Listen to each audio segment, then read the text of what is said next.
하나님 영이시니 예배한 자가 영과 진리로 예배할지니라. 수요 3일 예배 나오신 모든 분들 주님의 이름으로 환영하고 또 축복합니다.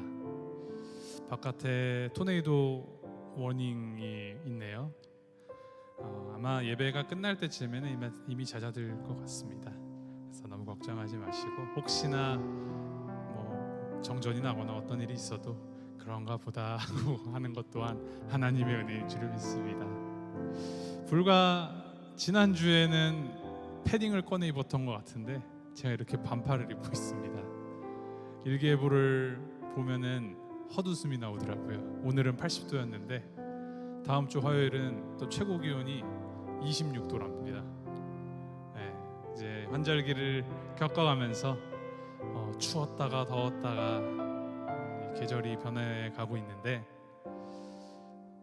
참 건강 유의하시고 먼저 감기 걸리지 않고 아프지 않게 이 계절 잘 나가는 것이, 잘 지나가는 것이 중요하겠지요. 근데 또 한편으로 생각해 보면은 우리의 이 외부의 온도는 우리가 예상하는 것보다, 또 우리가 생각하는 것보다 훨씬 더 큰 폭 혹은 다른 방향으로 오르락 내리락 변화무쌍하지만 여전히 우리의 이 체온은 유지가 된다라는 사실, 이 체온을 일정하게 조금의 변화는 있을지언정 우리가 살아있도록 붙들어 주시는 그 하나님의 은혜가 우리를 꽉 붙들고 계시기 때문에 우리가 살아갈 수 있다라는 그 사실을 다시 한번 되뇌이게 됩니다.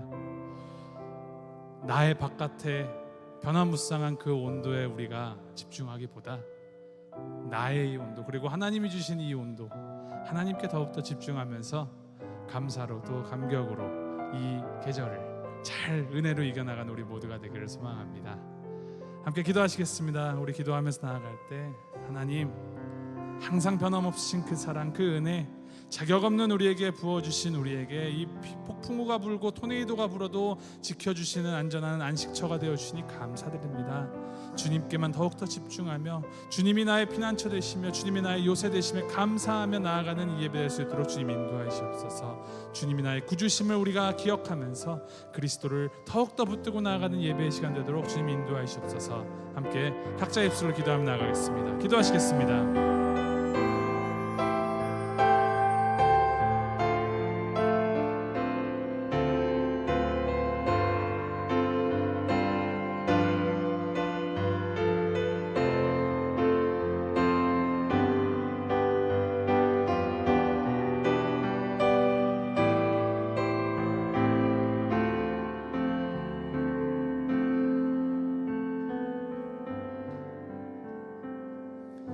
하나님, 우리가 붙들고 우리의 시선이 향해야 할 곳, 변하지 않으시는 우리의 피난처 되시며 우리의 구원의 요새 되신, 구원의 뿔 되신 우리 주 예수 그리스도이심을 다시 한번 기억하며 나아갑니다.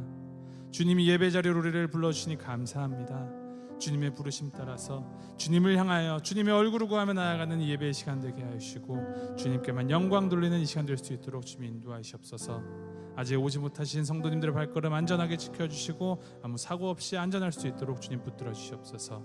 이 예배 가운데 오직 주님께만 영광 돌리며 주님만 드러나는 살아있는 예배 되게 주님 인도하여 주시옵소서.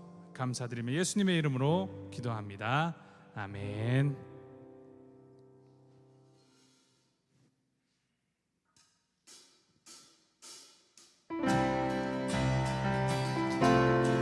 우리 함께 예수의 구주 되심을 찬양합니다. 예수를 나의 구주 삼고 성령과 피로써 거듭나니 이 세상에서 내 영혼이 하늘의 영광 누리도다. 이것이 나의 간증이요, 이것이 나의 간증이요, 이것이 나의 찬송일세. 나 사는 동안 끊임없이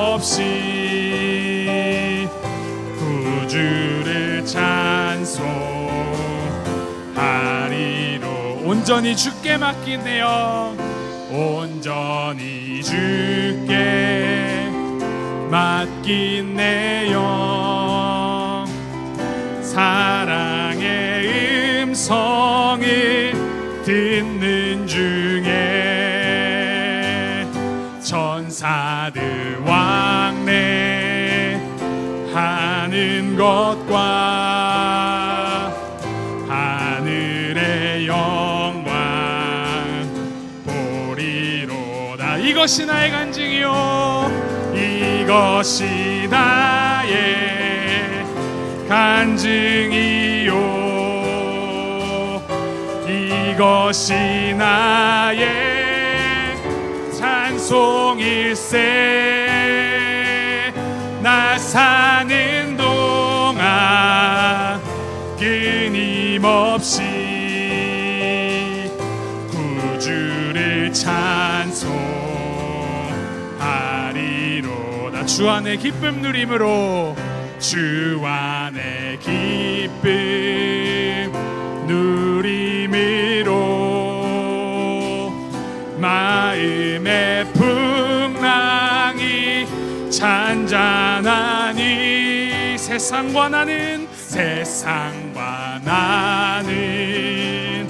간 곳 없고 구속한 주만 보이도. 함께 선포합니다. 이것이 나의 간증이요, 이것이 나의 간증이요, 나의 찬송일세. 나 사는 동안 끊임없이 구주를 찬송. 다시 한번 찬양합니다. 이것이 나의 간증이요, 이것이 나의 간증이요,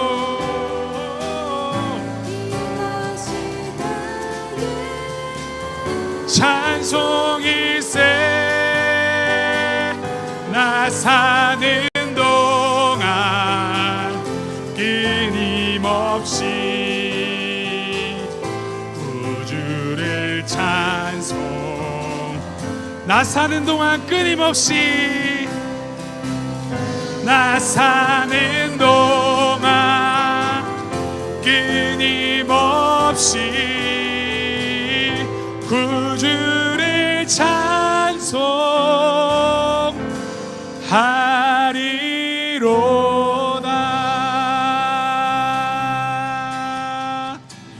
나 사는 동안 끊임없이 구주를 찬송하리로다. 주를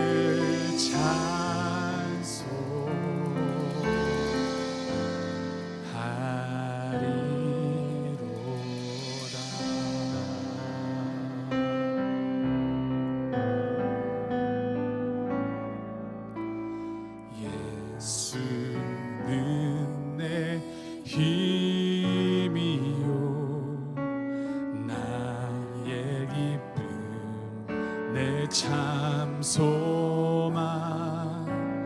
그 이름의 생명이 내 삶의 다시 한번 고백합니다. 예수는 내 힘이요, 예수는 내 힘이요, 나의 기쁨, 내 참 소망. 그 이름의 생명이 내 삶의 이유라. 오직 주만 따라갑니다. 오직 주만 따라갑니다. 오직 주만 높임 받으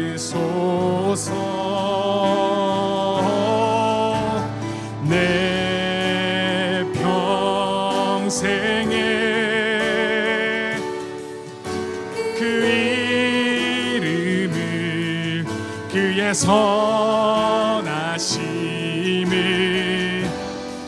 세상에 노래합니다. 그 이름에 그 신능력 영원한 생명이 내 삶의 이유. 내가 사나 죽으나 내가 사나 죽으나 그 이름을 위하여 내 모든 것 다 드리니 나를 받으소서. 오직 주만 따라갑니다. 오직 주만 따라갑니다. 오직 주만 높임 받으소서. 우리 함께 노래합니다. 내 평생에 내 평생에 그 이름을 그의 선하심을 세상에 노래합니다. 그 이름에 그 신능력 영원한 생명이 내 삶의 내 평생에 내 평생에 그 이름이 그의 선하심을 세상에 노래합니다. 오 그 이름에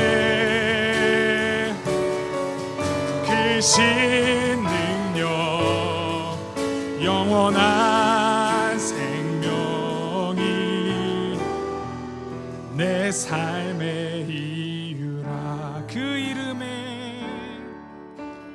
그 이름에 그 신능력 영원한 생명이 내 삶의 이유라.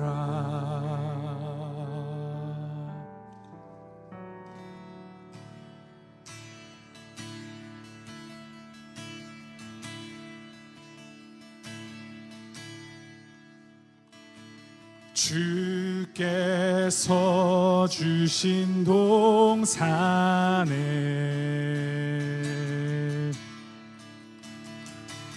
땀 흘리며 씨를 뿌리며 내 모든 삶을 드리리.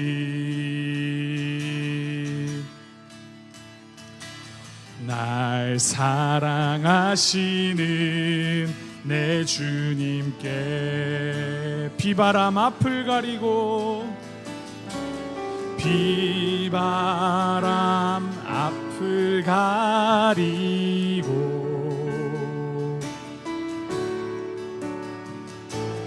내 육체는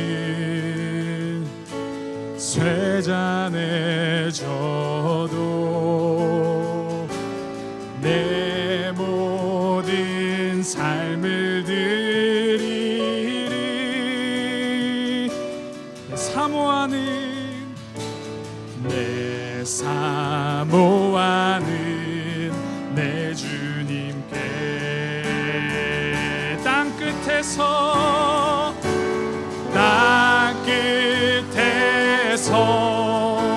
주님을 뵈지리. 주께 드릴 열매 가득한 꽃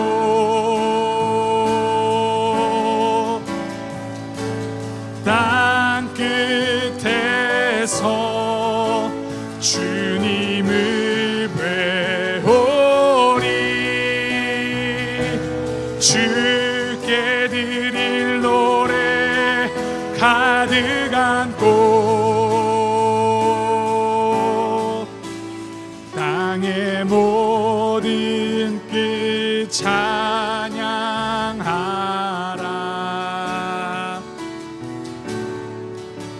주님 오실 길 예비하라. 땅의 모든 끝에서 주님을 찬양하라. 영광의 주님 곧 오시. 우리 한 번 더 고백해 보겠습니다. 비바람 앞을 가리고 비바람 앞을 가리고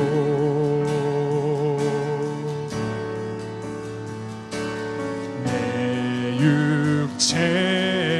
육체는 쇠잔에 져도 내 모든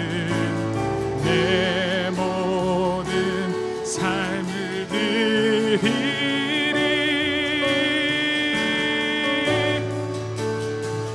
내 사모하는 내 주님께 땅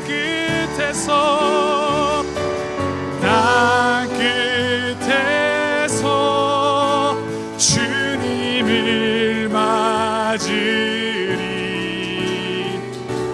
주께 드릴 열매 가득한 꽃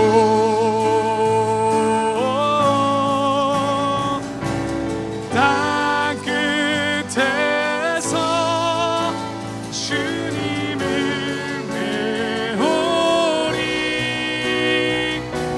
주께 드릴 노래 가득한 꽃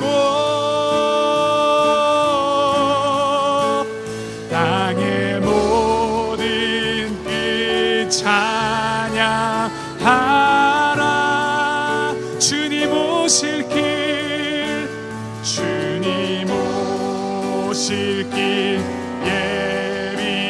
예비하라. 땅의 모든 끝에서 주님을 찬양하라. 영광의 주님 곧 오시리라. 우리 함께 기도하면서 나아갑니다. 우리가 주님께 드릴 열매, 그것이 나의 마음에 들지 않는다고 함부로 버릴 수 있겠습니까? 주님께서는 그 열매의 퀄리티를 보지 않으십니다. 그 씨를 뿌리시는 것 또한 하나님이시고 그것을 열매 맺게 하시는 것 또한 하나님이시기 때문입니다. 그리고 그 열매는 나를 위한 것이 아닌 주님을 위한 것입니다. 그것을 기억하시면서 하나님, 우리가 고백한 대로 나의 모습이 어떠하든지 간에 내 삶에 어떤 변화가 있든지 간에 나의 체온을 지켜주신 주님의 은혜가 늘 동일함을 의지하면서 주님께 드릴 열매, 내가 할 수 있는 최선을 다해 드리는 자 되게 하시옵소서. 땅 끝에서 주님을 예배한다라는 것이 땅 끝에서만 예배하는 것이 아니라 지금부터 영원에 이르기까지 주님을 찬양하는 것임을 기억하며 주님을 찬송하며 주님께 감사하는 삶 살아가는 우리가 되게 인도하여 주시옵소서. 이 말씀의 시간이 그 주춧돌을 놓는 시간이 되게 하시고 더욱더 주님의 그 말씀으로 변화되는 시간 되게 주님 인도하시옵소서. 주님 앞에 기도하며 나아가겠습니다. 함께 기도하시겠습니다.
은혜를 더하여 주시고 함께하여 주시옵소서. 아버지 인도하여 주시옵소서.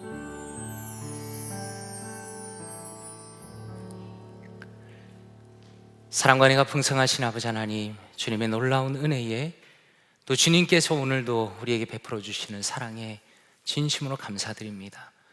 우리의 발걸음을 이곳으로 인도하여 주시고 하나님 앞에 나와 예배하며 주님을 찬양하며 주님을 마음껏 높일 수 있는 이 귀한 은혜와 또 특권의 시간, 예배의 시간 허락하시니 감사드립니다. 하나님, 이 시간을 통하여 우리가 주님과 더 가까워지기 원합니다. 아버지 하나님의 마음을 알고 주님을 경배하며 주님의 뜻 가운데 우리의 삶이 변하며 용기를 얻으며 위로를 얻으며 참으로 천성을 향하여 한 걸음 한 걸음 걸어가는 아름다운 시간 될 수 있도록 주님께서 은혜를 더하여 주시옵소서. 감사드리며 예수 그리스도 이름으로 기도드리옵나이다. 아멘. 하나님의 말씀 함께 보도록 하겠습니다. 오늘 함께 보실 말씀은 창세기 23장 14절에서 20절 말씀입니다. 창세기 23장 14절에서 20절 말씀입니다.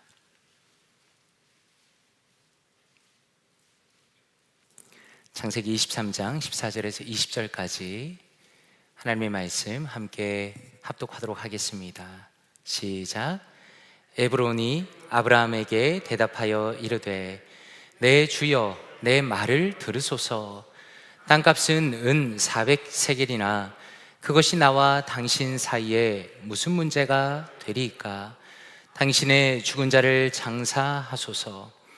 아브라함이 에브론의 말을 따라 에브론이 헷 족속이 듣는 데서 말한 대로 상인이 통용하는 은 400세겔을 달아 에브론에게 주었더니 마므레 앞 막벨라에 있는 에브론의 밭 곧 그 밭과 거기에 속한 굴과 그 밭과 그 주위에 둘린 모든 나무가 성문에 들어온 모든 헷 족속이 보는 데서 아브라함의 소유로 확정된지라. 그 후에 아브라함이 그 아내 사라를 가나안 땅 마므레 앞 막벨라 밭 굴에 장사하였더라. 마므레는 곧 헤브론이라. 이와 같이 그 밭과 거기에 속한 굴이 헷 족속으로부터 아브라함이 매장할 소유지로 확정되었더라. 아멘. 구약으로 예수님을 만나다 9번째 시간, 나그네로 살아가는 성도라는 제목으로 하나님의 말씀 전하도록 하겠습니다. 제가 스스로 저의 지나온 삶을 돌이켜보니까 하나님께 정말 감사하는 것 중에 하나는 드라마 바이블을 만나고 성경 통독을 시작한 것이라 생각이 들었습니다. 물론 저는 모태신앙으로 자라났기 때문에 성경의 여기저기를 듣고 알고 있었습니다. 하지만 제가 스스로 능동적으로 성경을 읽는 것과 수동적으로 설교를 듣는 것과는 정말 큰 차이가 있다는 것을 나중에야 알게 되었습니다. 그리고 그런 면에서 올해도 참 감사한 것은 우리 교회 모든 성도님들께서 함께 말씀을 읽고 1년 동안 이렇게 통독을 하게 된 것은 하나님께서 주신 큰 축복이라고 생각합니다. 성도님들께서는 지금 구약을 읽으시면서 어떤 느낌을 받으십니까? 저는 이번에 특별히 성경을 읽고 묵상하면서 느끼는 것은 성경은 참 깊다라는 겁니다. 성경은 분명히 스토리를 가지고 있습니다. 그런데 그것은 소설이 아닙니다. 믿음의 사람들이 실제로 살아온 삶의 이야기가 나옵니다. 믿음의 사람들의 고민과 실수와 실패와 회복이 들어 있습니다. 그리고 그것을 하나하나 읽어나가면서 참 많은 것을 배우고 또 묵상하게 됩니다. 그리고 구약 안에는 분명히 예수 그리스도를 발견하게 되는 겁니다. 창세기의 처음부터 어떻습니까? 하나님의 분명한 약속이 등장합니다. 그리고 그 약속들을 친히 이루시는 하나님의 신실하심이 나타납니다. 그리고 우리는 말씀을 묵상하면서 그 안에서 큰 은혜를 누릴 수가 있는 겁니다. 지난 시간의 핵심은 무엇이었습니까? 하나님께서 아브라함에게 이삭을 바치라 명하신 겁니다. 사랑하는 아들 이삭은 말 그대로 아브라함의 전부였습니다. 아브라함은 하나님의 약속을 신뢰했습니다. 그리고 자신의 아들을 드리는데 하나님께서는 그의 믿음과 또 순종을 보시고 그를 막으십니다. 그리고 참 놀라운 것은 하나님께서는 오히려 숫 양을 그에게 주시면서 이삭 대신에 바치게 하셨습니다. 하나님께서는 아브라함의 가장 소중한 것을 빼앗지 않으셨습니다. 그러나 하나님께서는 우리를 위해서 자신의 독생자를 기꺼이 내어주셨습니다. 로마서 5장 8절에 이렇게 말씀합니다. 우리가 아직 죄인되었을 때 그리스도께서 우리를 위하여 죽으심으로 하나님께서 우리에 대한 자기의 사랑을 확증하셨느니라 라고 말씀합니다. 하나님께서는 그 무엇과도 바꿀 수 없는 자신의 아들을 우리를 위해서 기꺼이 내어주셨습니다. 차고 넘치게 그리고 완벽하게 우리를 사랑하신다는 것을 예수 그리스도를 통해서 우리에게 보여주신 겁니다. 그리고 나서 창세기에서 이어지는 것은 사라의 죽음을 말씀합니다. 23장 1절에 이렇게 말씀합니다. 사라가 127세를 살았으니 이것이 곧 사라가 누린 해수라 라고 말씀합니다. 예전에 그런 글을 읽은 적이 있습니다. 한 사람에게 있어서 배우자의 소천보다 더 큰 어려움과 스트레스는 거의 없다라는 겁니다. 평생을 함께 살아온 배우자와 헤어진다는 것은 말로 다 할 수 없는 아픔이었을 겁니다. 성경을 보면 아브라함도 슬퍼하고 애통했다라고 말씀합니다. 그리고 자기 아내의 묘지로 사용하기 위해서 한 굴을 구입하게 됩니다. 그런데 참 흥미로운 것은 지금 이 묘지를 구입하는 장면이 창세기 23장에 굉장히 자세하게 기록이 되어 있다는 겁니다. 그냥 언뜻 생각할 때는 어떻습니까? 굴을 구입했다, 묘지를 구입했다 이렇게 한 줄로 끝나면 될 것 같은데 그 과정 자체를 자세하게 기록을 해놓았습니다. 처음에는 아브라함이 현재 가나안 족속 사람들과 만납니다. 그리고 아브라함이 막벨라 굴을 구입하겠다라고 말하는 겁니다. 그런데 사람들이 어떻게 제안을 하는가? 23장 11절에 보니까 이렇게 말씀합니다. 내 주여 그리 마시고 내 말을 들으소서. 내가 그 밭을 당신에게 드리고 그 속의 굴도 내가 당신에게 드리되 내가 내 동족 앞에서 당신에게 드리오니 당신의 죽은 자를 장사하소서라고 말합니다. 이게 무슨 의미입니까?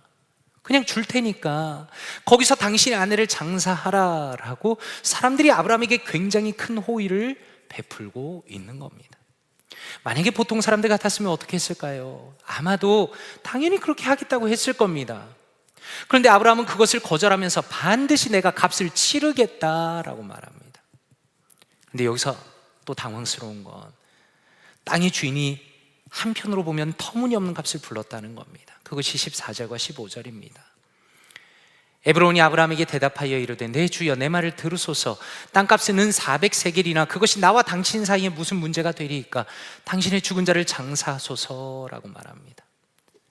그 당시에 노예 가격이 20에서 30세겔이었기 때문에 어떤 학자들은 이 값이 정말 터무니없이 비싸다고 생각합니다. 그런데 아브라함은 기꺼이 그 땅을 삽니다. 그리고 성경은 무엇이라고 말씀하는가? 20절 말씀해 보니까 이와 같이 그 밭과 거기에 속한 굴이 헷 족속으로부터 아브라함이 매장할 소유지로 확정되었더라라고 말씀합니다. 자, 그렇다면 한번 생각해 보시기 바랍니다. 지금 이 이야기가 단순히 사라를 장사하거나 땅을 사는 이야기인가? 절대로 그렇지 않다는 겁니다. 지금 이 말씀은 단순히 땅을 가지고 싶어서가 아니라 하나님께서 그 땅을 주시겠다고 약속을 했기 때문에 아브라함이 이렇게 하고 있는 겁니다. 다시 말해서 가나안 땅을 언젠가 주시겠다고 약속하신 그 약속을 믿고 자신에게 기회가 왔을 때 그 땅의 일부라도 과감하게 구입을 하고 있는 겁니다. 그렇다면 이러한 아브라함의 믿음과 순종은 무엇을 보여주는가? 지금 이 땅을 살아가는 우리와 비교할 수 있습니다. 말씀을 묵상하는데 두 구절이 생각이 났습니다. 먼저 베드로전서 2장 10절과 11절 말씀입니다. 같이 한번 읽어볼까요? 베드로전서 2장 10절과 11절입니다. 시작. 너희가 전에는 백성이 아니더니 이제는 하나님의 백성이요 전에는 긍휼을 얻지 못하였더니 이제는 긍휼을 얻은 자니라. 사랑하는 자들아 거류민과 나그네와 같은 너희를 권하노니 영혼을 거슬러 싸우는 육체의 정욕을 제어하라. 아멘. 베드로 사도께서는 우리를 부를 때에 거류민과 나그네와 같은 자들이다 라고 말씀합니다.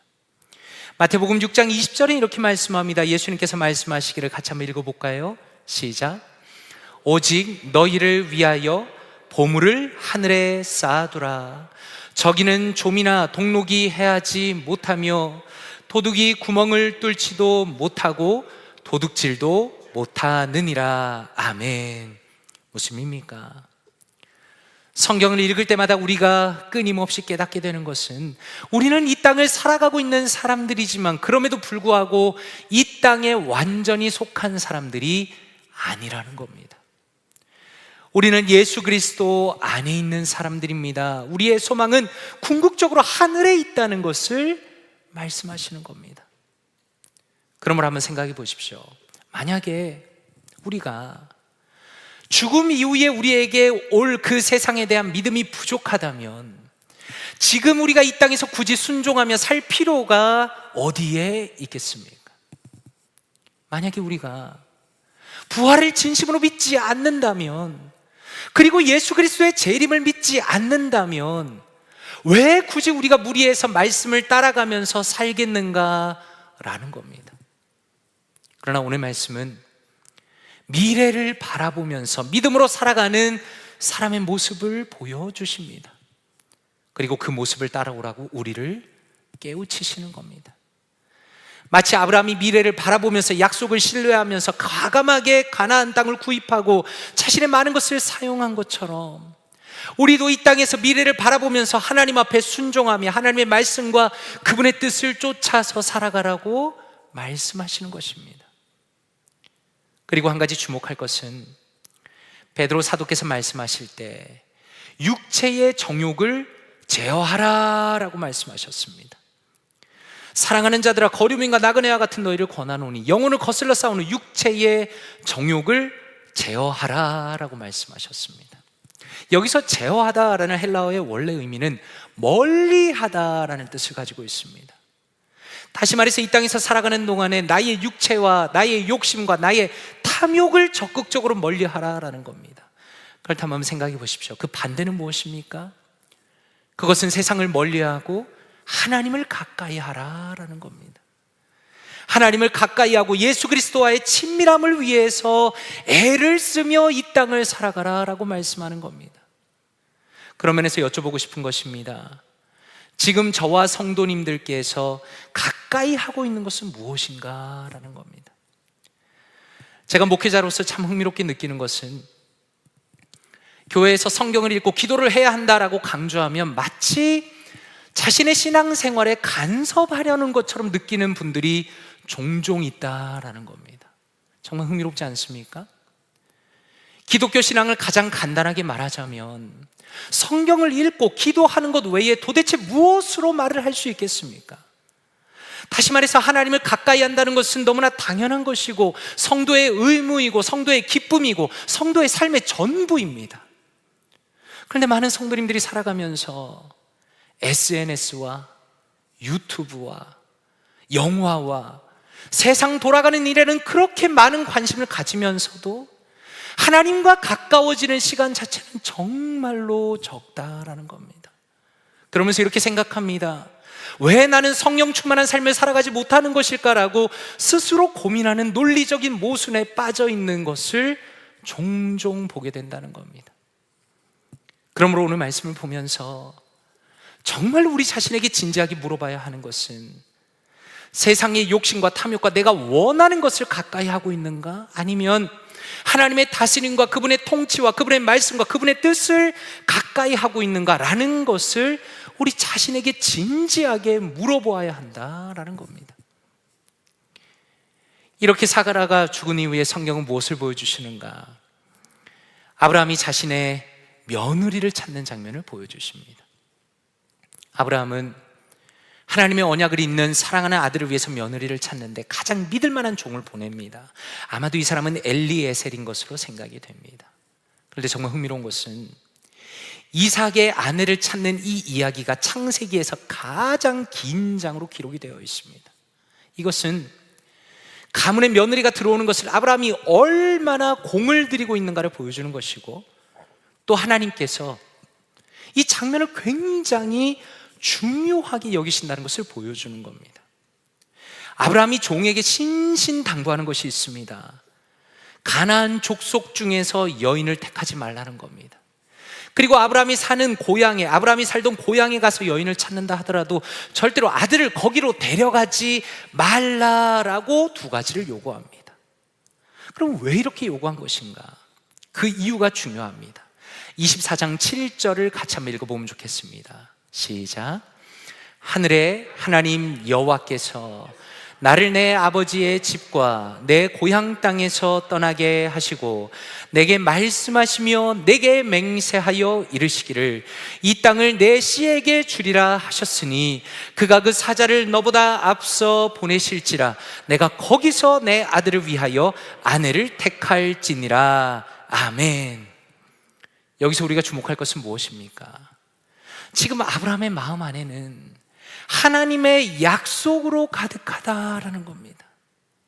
하나님께서 그 땅을 자신에게 주시고 자손에게 주신다라는 그 약속이 마음에 가득하고, 하나님이 주신 약속을 바탕으로 생각을 하고 선택을 하고 있다는 겁니다. 다시 말해서 아브라함의 인생에 있어서 가장 중요한 기준은 하나님의 말씀이고 하나님의 약속이다라는 겁니다.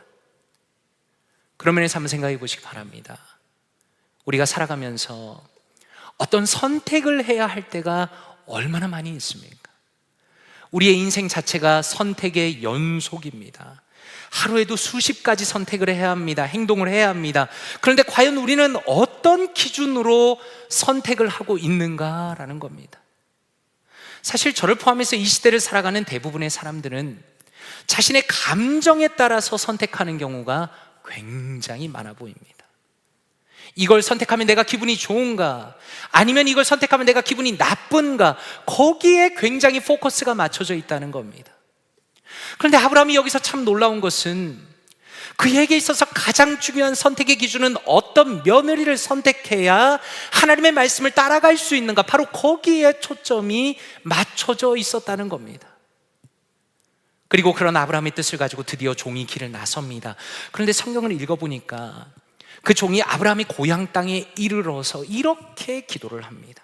창세기 24장 12절에 보니까 그가 이르되 우리 주인 아브라함의 하나님 여호와여 원하건대 오늘 나에게 순조롭게 만나게 하사 내 주인인 아브라함에게 은혜를 베푸시옵소서라고 기도합니다. 성도님들이 이 기도를 보시면서 어떻게 느끼십니까? 저는 이 기도를 볼 때마다 참 진실한 기도이다, 그리고 정말 마음이 따뜻하게 느껴집니다.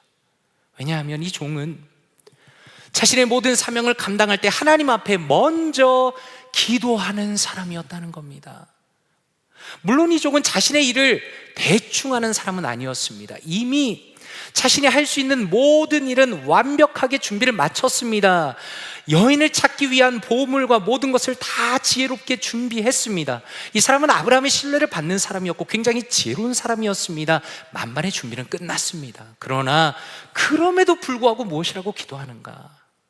하나님께서 자신을 순조롭게 인도하시기를, 그리고 자신에게 맡겨진 사명을 감당하기 위해서는 하나님의 은혜가 반드시 있어야 한다는 것을 분명히 기도로 고백하고 있다는 겁니다.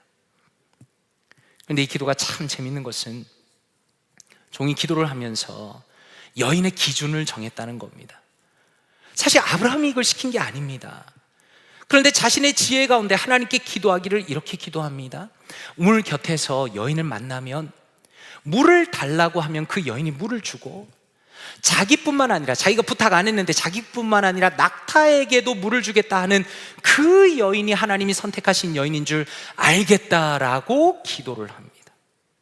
그럼 이 기준은 무엇을 의미하는 건가? 지금 이 종이 낙타 10마리를 끌고 왔습니다.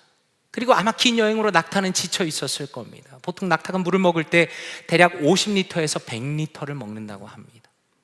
그러면 10마리면 최소 500리터입니다. 여인이 보통 들 수 있는 물동이가 대략 10리터에서 20리터입니다. 그러면 계산을 해보면 어떻습니까? 나그네와 낙타에게 최소한 물을 50번 정도 날라서 먹여줄 그런 여인이 되어야 한다라고 이야기하는 겁니다. 이것이 무슨 의미입니까? 지금 이 종이 정말 그 가문에 들어올 누군가를 찾아야 되는데 그 사람을 평가하는 기준이 그 사람의 성품과 친절을 보고 있다라는 겁니다.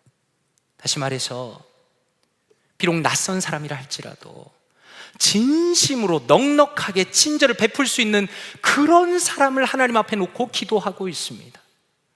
저는 언제나 이 부분이 새롭게 보입니다. 왜냐하면 우리가 누군가를 평가할 때 주로 어떤 것을 기준으로 삼습니까? 그 사람이 얼마나 신앙생활을 열심히 하는가, 그 사람이 얼마나 똑똑하고 능력이 많은가, 그런 기준을 가지고 우리는 주로 사람을 평가합니다. 그런데 그것뿐만이 아니라 성경이 정말 강조하시는 것은 그 사람이 얼마나 친절한 사람인가를 보신다는 겁니다. 디모데후서 2장 24절에 보니까 이렇게 말씀합니다. 주의 종은 마땅히 다투지 아니하고 모든 사람에 대하여 온유하며 가르치기를 잘하며 참으며 라고 말씀합니다.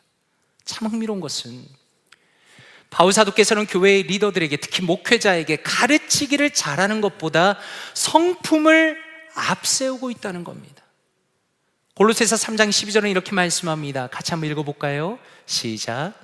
그러므로 너희는 하나님이 택하사 거룩하고 사랑받는 자처럼 긍휼과 자비와 겸손과 온유와 오래 참음을 옷 입고. 아멘. 바울 사도도 마찬가지입니다. 예수 그리스도 안에 거하는 자의 마땅한 태도를 무엇이라고 말씀하는가? 긍휼과 자비와 겸손과 온유와 오래 참음 같은 그 성품이 우리 안에 있어야 한다고 말씀하십니다.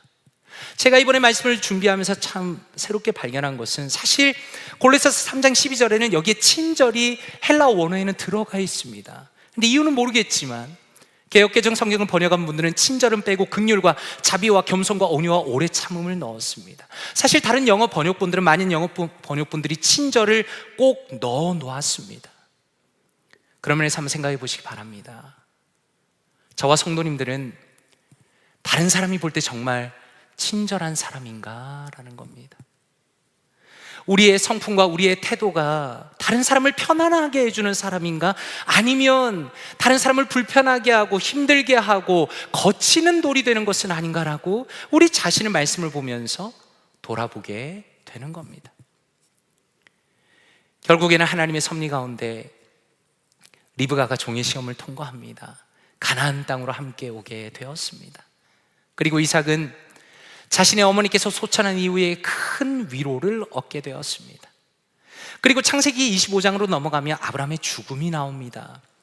아브라함은 사라가 죽은 이후에 후처를 맞이하고 많은 자녀를 둡니다. 그런데 25장 5절에서 7절에 8절에 이렇게 말씀합니다.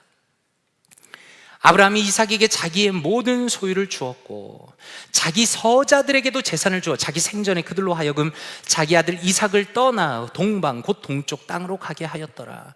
아브라함이 향년이 175세라 그의 나이가 높고 늙어서 기운이 다하여 죽어 자기 열조에게로 돌아가매라고 말씀합니다. 사실 한 사람의 인생을 마무리하면서 정말로 기록할 것이 많지 않겠습니까? 그런데 성경은 아브라함의 마지막을 기록하면서 아브라함이 자신의 아들과 그리고 다른 서자들을 위해서 무엇을 했는가를 기록합니다. 아브라함에게 여러 자녀들이 있었지만 오직 이삭에게 자신의 모든 소유를 주었다라고 말씀합니다. 그리고 다른 아들들은 어느 정도의 재산을 주고 그 지역을 미리 다 떠나게 했습니다. 무슨 의미입니까? 이삭을 구별했다는 겁니다. 유일한 상속자로 세웠다는 겁니다. 이것은 계속 맥락이 이어지는 겁니다.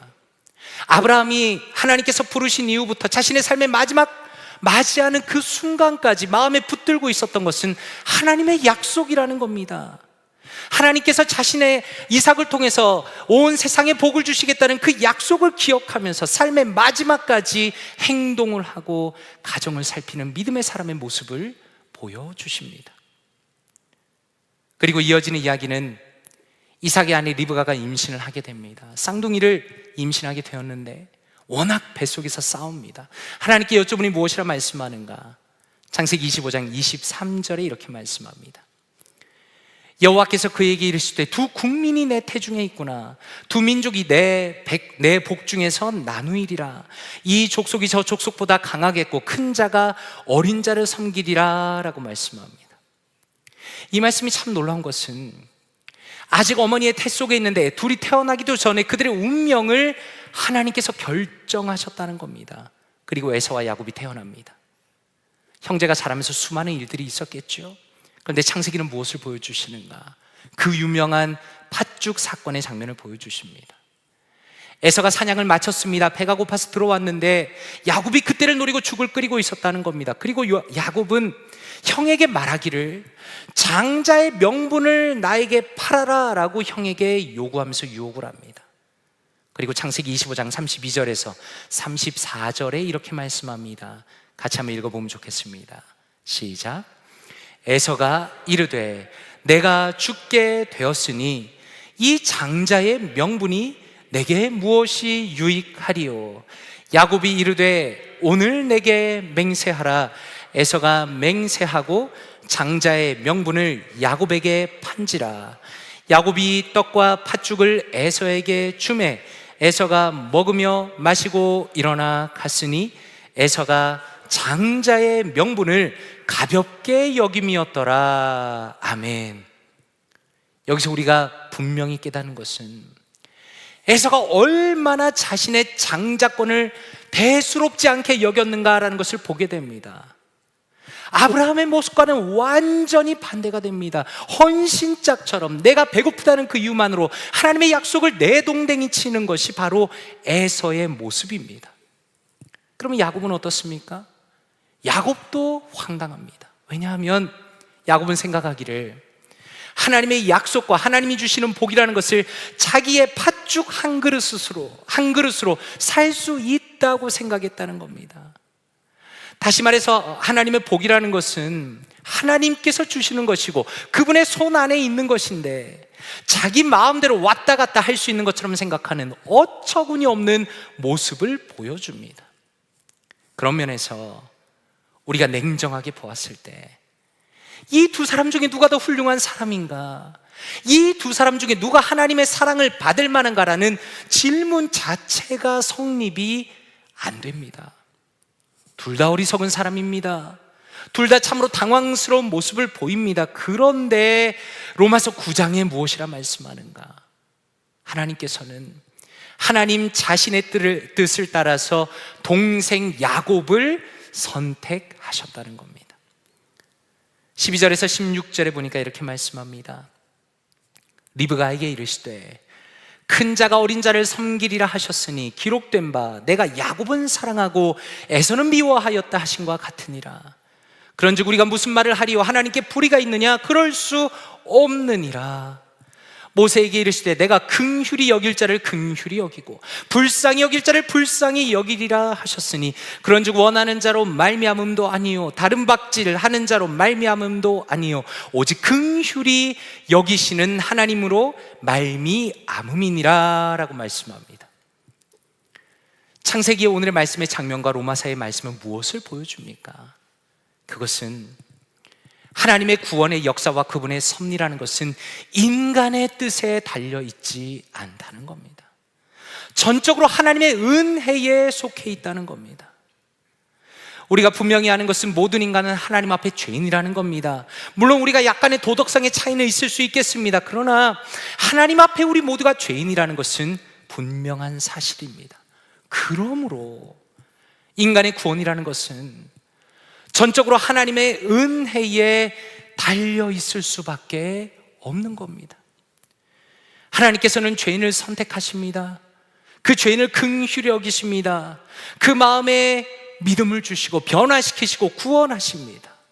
그러므로 우리의 선행이 아니라 주님의 주권적인 은혜로 죄인을 구원하시는 겁니다. 제가 지금까지 많이 받은 질문은 이것입니다. 그렇다면 하나님께서는 불공평한 것이 아닌가라는 질문입니다. 그런데 저는 이 질문을 받을 때마다 사실은 이렇게 다시 질문하고 싶습니다. 왜 당신은 하나님께 감사하지 않는가라는 것입니다. 왜냐하면 하나님께서는 여전히 오늘도 모든 이들에게 복음을 듣게 하시고 얼마든지 하나님께 돌아오라고 죄인을 부르고 계시기 때문입니다. 하나님께서 은혜로 선택하신다는 말은 이 세상에서 가장 비천한 사람이라 할지라도, 세상에서 가장 무시받고 돌아보지 않는 사람이라 할지라도 아무런 조건 없이 오직 믿음으로 구원을 받는다는 너무나 놀랍고 복된 구원의 소식이라는 겁니다. 그래서 에베소서 1장 5절과 6절에 보니까 이렇게 말씀합니다. 같이 한번 읽어보면 좋겠습니다. 시작. 그 기쁘신 뜻대로 우리를 예정하사 예수 그리스도로 말미암아 자기의 아들들이 되게 하셨으니 이는 그가 사랑하시는 자 안에서 우리에게 거저 주시는 바 그의 은혜의 영광을 찬송하게 하려는 것이라. 아멘. 많은 사람들이 하나님의 예정을 말하면서 하나님을 비난합니다. 어떻게 그럴 수가 있냐고. 그런데 참 재밌는 것은 성경에서 하나님의 예정을 말할 때 그 끝은 무엇으로 끝납니까? 은혜의 영광을 찬송하는 것으로 끝이 납니다. 하나님께서는 우리 모두에게 구원의 문을 열어놓으셨습니다. 만약에 자신의 마음을 돌이키는 사람이라면 얼마든지 하나님께 나올 수 있는 것이며 바로 그 사람이 하나님의 선택받은 사람입니다. 하나님께서는 어떻게 선택이 일어나느냐는 추상적인 철학적인 얘기를 적으신 것이 아니라 온전히 죄인을 하나님의 능력으로 구원하시고 하나님의 주권으로 구원하시는 그분을 찬양하라고 우리에게 명령하시는 겁니다. 그러므로 오늘도 우리의 마음 가운데 우리가 얼마나 놀랍게 구원받은 사람인가를 기억하기 원합니다. 예수 그리스도 안에서 아무런 대가 없이 주님의 자녀가 되었음을 기억하면서 하나님께서 우리에게 지금도 베푸시는 놀라운 은혜를 감사함으로 누리기를 원합니다. 그리고 더 나아가서 우리가 지금 어디에 속해 있는 사람인가를 기억하기 원합니다. 우리는 이 땅 가운데 살아가지만 동시에 하늘의 시민권을 가진 사람으로 나그네로 이 땅을 살아가고 있습니다.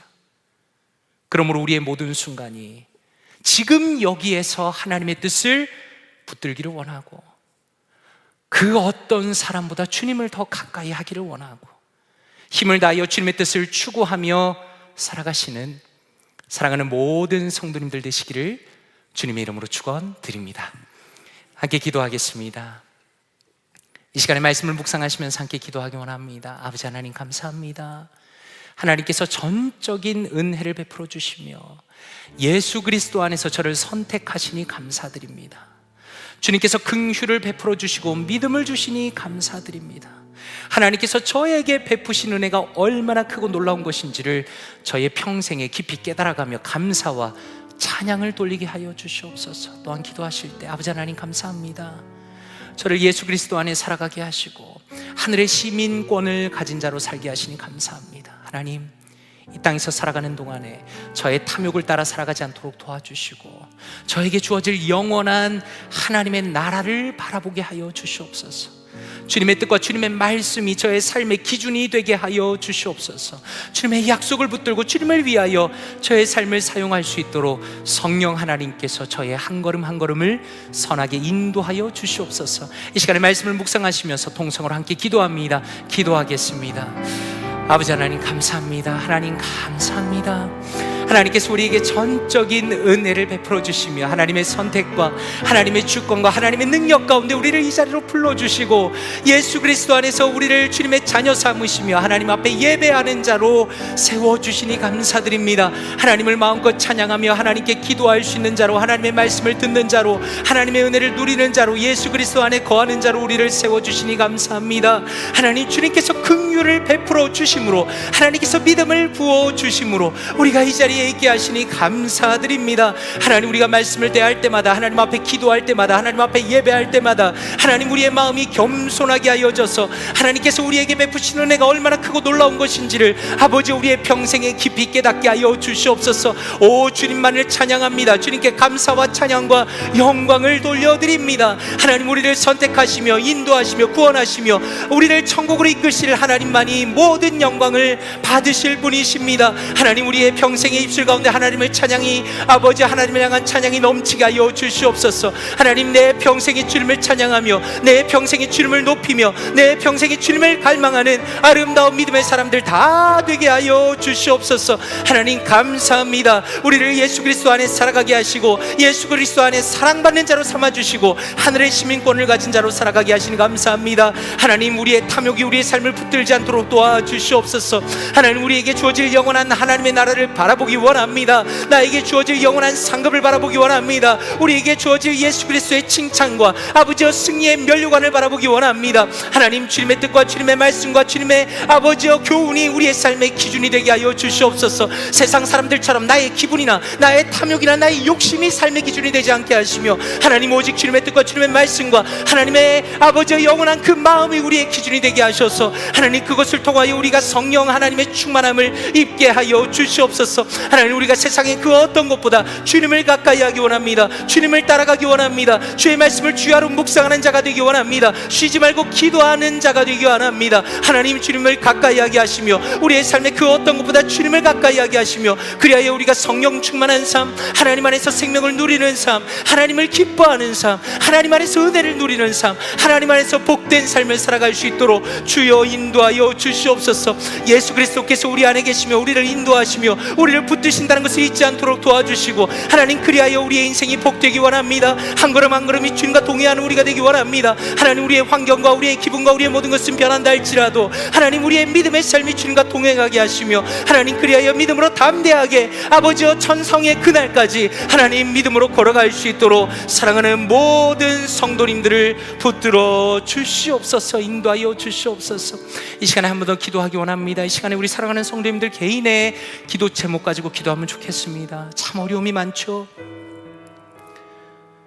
영혼의 어려움과 관계의 어려움과 물질적인 어려움과 가정의 어려움과 직장의 어려움과 비즈니스 어려움과 모든 것들이 정말 어려움이 많은 것 같습니다. 이 시간에 기도하실 때 하나님, 저의 인생이 저의 손에 달리지 않았음을 고백합니다.